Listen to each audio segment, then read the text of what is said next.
Hi, I'm Elaine Lopez, and I am an artist on the Rosine 2.0 project.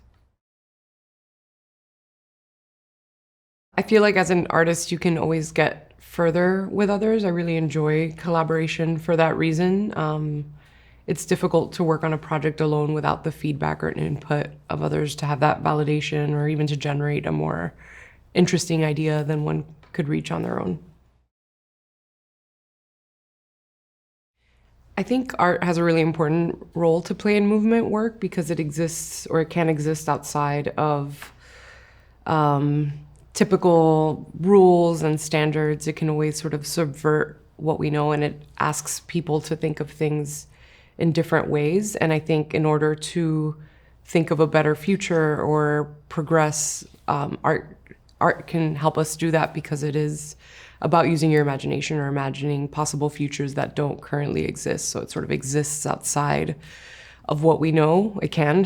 And so I think that is a really important role that art can play in movement work.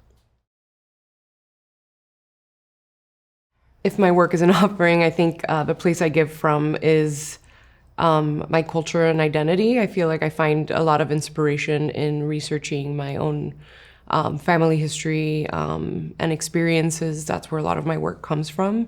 And I do that so that I can both learn about those experiences for myself, but then also share those experiences with others so that they may learn something new or different, or at least perceive of my culture in a new, interesting way.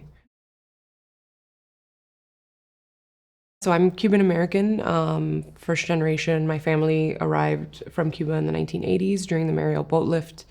And I was born here in the US shortly after. And so having grown up in the US, I felt like, the experience of growing up and studying in the US versus what I was experiencing at home was always very different.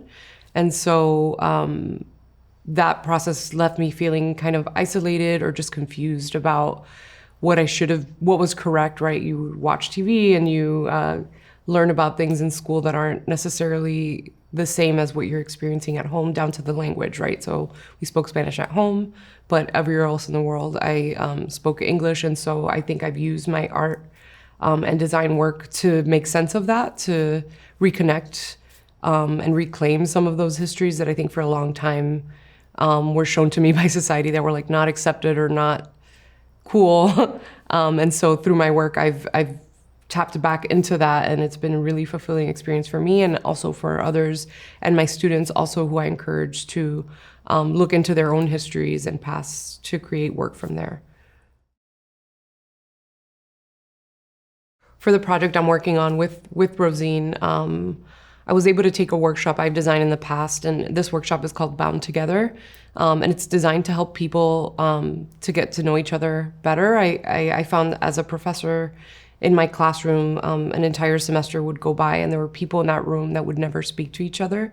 So I designed this workshop to create the conditions for folks to talk about intimate questions and get to know each other better, and then through that process to make a book.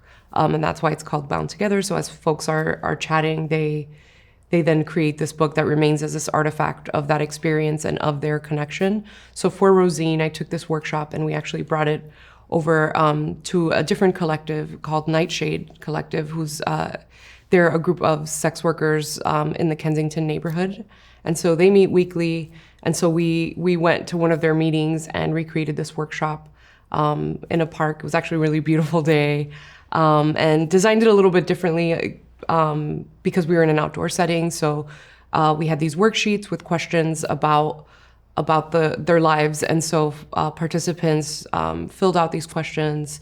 They were meant to interview each other, but it was kind of like a crazy day. So most folks filled out the questions themselves. And then I've taken these questions and put them into a zine and a book. And it's a really powerful piece, actually, if you read through the life experiences of these people who participated on that day, because you kind of, it's both relatable, and then also you see a lot of different situations that have led folks to choose sex work, which for me was very eye-opening. I think we all have perceptions of what sex work can be, and this, I think, is really humanizing, but also like sometimes funny, sometimes really sad and heartbreaking. And to put all of these stories together into the zine, I think will help folks just get a glimpse of what members of Nightshade are like. It was mostly designed for them too, actually, as again a record of that day, of the interactions to keep, and to also get to know each other's members better. Maybe folks that they've known for years, but then now you read, what they wrote about, how they prefer to spend their perfect day, and you get to know them a little bit better. So it was definitely designed for the community to connect amongst themselves. But I think if others read this too, they get to know the members in a deeper way than I think possible in any other way. I mean, you could talk to one or two members, but by reading these experiences, you kind of get a different portrait of the group. And I think it's really, really important and really, really beautiful. And also that it's a printed piece, and that will remain for folks to reflect on now, but also, 10, 15, 20 years from now. What was it like to be a sex worker in 2022?